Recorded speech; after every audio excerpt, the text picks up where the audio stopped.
ఒక బాణం వేసినంత మాత్రాన, జగన్ మీద ఒక రాయి విసిరినంత మాత్రాన,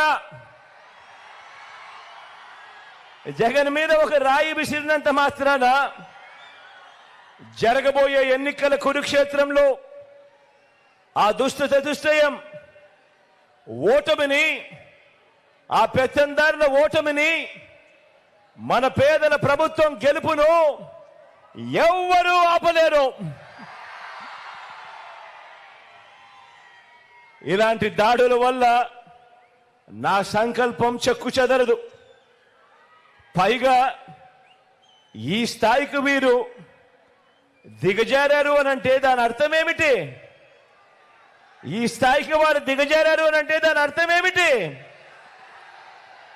విజయానికి మనం అంత చేరువుగా ఉన్నామని,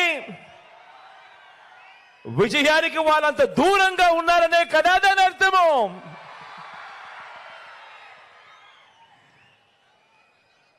అందుకే చెప్తా ఉన్నా, ఈ తాటాకి చెప్పుళ్లకు